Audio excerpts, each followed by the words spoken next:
আসসালামু আলাইকুম। সবাই কেমন আছেন? আশা করি আল্লাহর রহমতে অনেক ভালো আছেন। আজকে আমি আলোচনা করব ভিসা রিনিউয়াল করার সময় আপনাকে ৩টা জিনিস খুবই গুরুত্বপূর্ণ। এই ৩টা জিনিস আপনাকে খেয়াল রাখতে হবে। তো ভিডিওটা শুরু থেকে শেষ পর্যন্ত দেখবেন। যারা আমার ইউটিউব চ্যানেলে নতুন, দয়া করে আমার ইউটিউব চ্যানেলকে সাবস্ক্রাইব করে রাখবেন। ইনশাআল্লাহ ভিসার ব্যাপারে সম্পূর্ণ যেকোনো ভিডিও বা যেকোনো গুরুত্বপূর্ণ বিষয় নিয়ে আলোচনা করব ইনশাআল্লাহ। আজকে আপনাদের জন্য ৩টা জিনিস খুবই গুরুত্বপূর্ণ। ৩টা জিনিস নিয়ে আলোচনা করব। যারা ভিসা রিনিউ করবেন অথবা নতুন করবেন, নতুন করার সময় একটা পলিসি, আর যারা রিনিউ করবেন তাদের জন্য খুবই ৩টা জিনিস খুবই গুরুত্বপূর্ণ। এই ৩টা জিনিস আপনারা ফলো করবেন। যারা বাইরে থেকে ভিসা নিয়েছেন অথবা কোম্পানিতে হোক, যেখানে হোক, বিশেষ করে যারা বাইরে ভিসা নিয়েছেন, আজাদ ভিসা অথবা ফ্রি ভিসা, এদের জন্য খুবই গুরুত্বপূর্ণ। প্রথমত হচ্ছে, আপনি ভিসাটা যখন রিনিউ করতে যাবেন, আপনি তো রিনিউ করার জন্য সম্পূর্ণ টাকা দিয়ে দিচ্ছেন। তখন আপনার লেবার কার্ডটা বরাবর ঠিকঠাক মতে আপডেট করতেছে কিনা এটা একটু ফলো করবেন। ইদানিং কয়েকটা জায়গায়, কিছুদিন আগে আমার টাইপিং সেন্টারে একজন আসছে, সে রেনুর জন্য তাকে তার যেখান থেকে ভিসা নিয়েছে সম্পূর্ণ টাকা দিয়েছে, তাকে শুধু মেডিকেল, ভিসা স্টাম্পিং এবং আইডি বানিয়ে দিয়েছে অলরেডি। ব্যাস, ওনার লেবার কোনো আপডেট করে না। অলরেডি লেবার যখন ফাইন চলতেছে তখন ওরা বলতেছে লেবার ফাইন আসছে, লেবার ফাইন ভরার জন্য, অথচ সে সম্পূর্ণ টাকা পে করে দিয়েছে। যে তার কাজ হচ্ছে কি লেবার ক্লিয়ার করার পরে ইমিগ্রেশন ক্লিয়ার করা, কিন্তু সেই লেবারের কাজটা করে নাই, সম্পূর্ণ ইমিগ্রেশনের কাজ করছে। এই জন্য আপনাদেরকে বলতেছি, যারা ভিসা রিনিউ করবেন তাদের জন্য এই 3টা জিনিস খুবই গুরুত্বপূর্ণ। প্রথমে খেয়াল করবেন আপনার লেবার কার্ড সম্পূর্ণ আপডেট করছে কিনা। যদি লেবার কার্ড আপডেট করেন তাহলে তো ভালো, কেননা যারা এক জায়গা থেকে ভিসা নিয়ে অন্য জায়গায় কাজ করেন, যেমন এক্সাম্পল, আপনি দুবাইয়ের ভিসা, আপনি শারজা কাজ করতেছেন, আপনি শারজা যে কোম্পানিতে কাজ করেন সেখানে একটা লেবার কার্ড, টেম্পোরারি একটা লেবার কার্ড বানাবেন।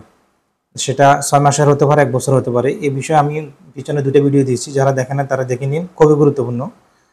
তো আপনি যখন লেবার কার্ড আপনার ঠিক থাকবে না, তখন কিন্তু আপনি কার্ডটা এই কোম্পানিতে বানাতে পারবেন না। এটা আপনার জন্য সবচেয়ে বড় মিস্টেক হবে। তো যখন ভিসা রিনিউ করবেন তখন আপনার লেবার কার্ড আপডেট করছে কিনা এটা সম্বন্ধে ক্লিয়ার করবেন। নাম্বার 2, আপনি যখন হেলথ ইন্স্যুরেন্স করবেন, আপনি হেলথ ইন্স্যুরেন্স কোন কোম্পানি করছেন এটা জানবেন, এবং কোম্পানির কাছ থেকে এবং আপনার উপর যে ভিসাটা, যে হেলথ ইন্স্যুরেন্স করবে, ইন্স্যুরেন্সের কপিটা নেবেন। যে তাহলে আপনি 1 বছরের মধ্যে যদি কখনো অসুস্থ হন, আপনি সেই ইন্স্যুরেন্স, কোথাকার ইন্স্যুরেন্স, ফার্মেসি হোক, ক্লিনিক হোক, আপনি ডক্টর দেখাতে পারবেন। কিন্তু আপনাকে কোন হেলথ ইন্স্যুরেন্স করছে আপনি জানেন না, অথবা আপনি কোথায় ডাক্তার কাছে সেটাও জানেন না। যদি আপনার কাছে ইন্স্যুরেন্স পেপারটা থাকে, তাহলে আপনার এমআরআই তাদের সাথে একটা লিঙ্ক হয়ে যাবে। আপনি কোথাও ডাক্তার কাছে গেলে সেক্ষেত্রে আপনি কিছু ডিসকাউন্ট পাবেন এবং আপনার পয়সা অনেকটা কম লাগবে। এই 2টা জিনিস খেয়াল রাখবেন। 3 নম্বর যে বিষয়টা হচ্ছে, সেটা হচ্ছে খুবই গুরুত্বপূর্ণ।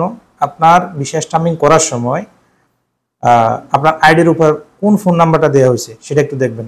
চেষ্টা করবেন আপনার ফোন নাম্বারটা দেওয়ার জন্য, কারণ আপনার ফোন নাম্বারটা আমার আইডির উপর দিলে অথবা ভিসা স্টাম্পিং করার সময় আপনার ফোন নাম্বারটা দিলে অনেক উপকার। কেননা পরবর্তী আপনি যখন ভিসা ক্যান্সেল করতে যাবেন তখন ওইটার উপর একটা ওটিপি আসবে, বা কোনো একটা কারণে যদি আর বাবা আপনাকে আপনার অজানার মাধ্যমে যদি ক্যান্সেল করতে যায়, তাহলে আপনি বুঝতে পারবেন কি জন্য আপনার কাছে ওটিপিটা আসছে, ওই যে ফোন নাম্বার দেওয়ার কারণে।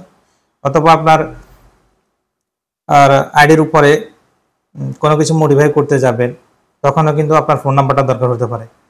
অথবা ভবিষ্যতে পরে রিনিউ করতে যাবেন, তখন কিন্তু আপনার ফোন নাম্বারটা পরে একটা ওটিপি আসবে। এগুলো বিষয়টা জানবেন। সো আপনারা যারা ভিসা রিনিউ করবেন তাদের জন্য খুবই গুরুত্বপূর্ণ আপনার লেবার কার্ডটা সম্পূর্ণ ক্লিয়ার করতেছে কিনা, আপনার ইন্স্যুরেন্স কোন কোম্পানি ইন্স্যুরেন্স করছে, ইন্স্যুরেন্স পেপারটা আপনি নিয়ে নেবেন, আপনার কাছে রাখবেন, এবং এমআরআই কার্ডের উপর আপনার ফোন নাম্বারটা দিচ্ছে কিনা। এই জিনিসগুলো খুবই গুরুত্বপূর্ণ, এগুলো খেয়াল করে রাখবেন। তাহলে আশা করি আপনার ভিসা ব্যাপারে সম্পূর্ণ সতর্ক থাকবেন। তাহলে আপনি বুঝতে পারবেন যে কোনো জায়গায় কাজকর্ম করতে গেলে, কার্ড বানানোর ক্ষেত্রে, বা আপনার আইডির উপর কোনো সমস্যা করতে গেলে আপনার ফোন নাম্বারটা আসবে। অথবা আপনার ইন্স্যুরেন্স থাকলে আপনি যখন ডাক্তার কাছে যাবেন তখন আপনি ডিসকাউন্ট পাবেন। তো ধন্যবাদ সবাইকে, সবাই ভালো থাকবেন, সুস্থ থাকবেন। আসসালামু আলাইকুম।